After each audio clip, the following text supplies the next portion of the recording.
नमस्कार, मेरा नाम जया मिश्रा है और आप मुझे न्यूज़ 18 के डिजिटल प्लेटफॉर्म पर देख रहे हैं। आपसे बात करेंगे वक्फ बिल पर नीतीश कुमार की राय को लेकर।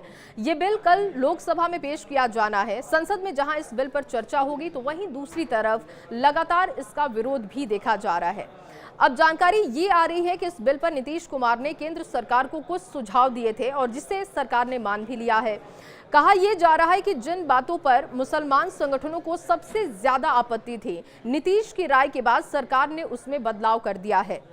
सूत्रों के मुताबिक वक्फ बिल में कई महत्वपूर्ण संशोधन किए गए हैं। जेपीसी की सिफारिश के आधार पर ये बदलाव किए गए हैं। सबसे बड़ा बदलाव ये किया गया है कि वक्फ की संपत्ति है या नहीं ये तय करने के लिए राज्य सरकार कलेक्टर की रैंक के ऊपर के अधिकारी को नियुक्त कर सकता है। इतना ही नहीं, मौजूदा पुरानी मस्जिदों, दरगाह या अन्य मुस्लिम धार्मिक स्थानों से छेड़छाड़ नहीं की जाएगी। एक के बाद एक बड़े बदलाव हुए। एक और बड़ा बदलाव ये किया गया है कि कानून पुरानी तारीख से ही लागू होगा। ये जेडीयू का एक और बड़ा सुझाव माना जा रहा है। सूत्रों के मुताबिक जेडीयू ने सरकार से कहा कि जमीन चूंकि राज्य का मामला है, लिहाजा नए कानून में यही प्राथमिकता बरकरार भी रहनी चाहिए।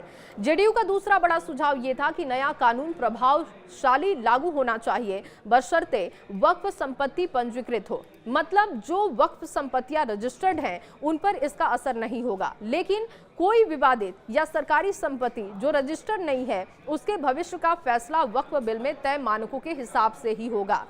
नीतीश की पार्टी का तीसरा सुझाव यह है कि अगर कोई वक्फ संपत्ति सरकारी जमीन पर है तो उसका फैसला भी बिल के मुताबिक होगा। सरकार ने ये सुझाव बिल में शामिल कर लिए हैं और माना जा रहा है कि अब नीतीश कुमार की पार्टी जेडीयू भी संसद में खुलकर सरकार को समर्थन दे सकती है। सरकार वक्फ संशोधन विधेयक 2024 संसद में पेश करेगी, जिसका उद्देश्य वक्फ संपत्तियों के प्रबंधन में सुधार और प्रशासनिक प्रक्रियाओं को अधिक प्रभावी बनाना है। ये विधेयक 1995 के वक्फ अधिनियम के संशोधन पर इसे अधिक पारदर्शी और समावेशी बनाने की दिशा में एक महत्वपूर्ण कदम भी माना जा रहा है।